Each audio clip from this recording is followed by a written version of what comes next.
దేశవ్యాప్తంగా బీజేపీ పాలనను ఎండగడుతూ జూలై 9వ తేదీన తలపెట్టిన కార్మికుల సమ్మెను యావత్ కార్మిక లోకం విజయవంతం చేయాలని కమ్యూనిస్టు పార్టీ నేతలు పిలుపునిచ్చారు.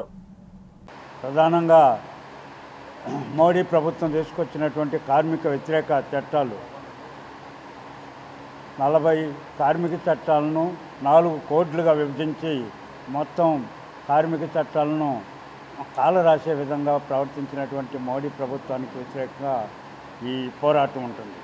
ఇవాళ కార్మికులకి 11,000 రూపాయలు జీతం వస్తే ఏదైతే స్కీమ్స్ ఉన్నాయో అవన్నీ కూడా వర్తింపు చేయకుండా అంగన్వాడికి కానీ ఆశాలకు కానీ స్కీమ్ వర్కర్స్కి ఏవి కూడా ప్రభుత్వం నుంచి పథకాలు ఏది కూడా వర్తింపు చేయటంలా 8 గంటల పని విధానాన్ని సంవత్సరాలుగా పోరాటాలు చేసి సాధించుకుంటే మళ్ళా 10 గంటల పని విధానం తీసుకొచ్చి ఇవాళ కోర్టులు చెప్తున్నా మేధావులు చెప్తున్నా ఒక కుటుంబంలో జీవనం సాగించాలంటే కనీసం 26,000 రూపాయలు లేకపోతే జీవనం సాగించే పరిస్థితి లేదు.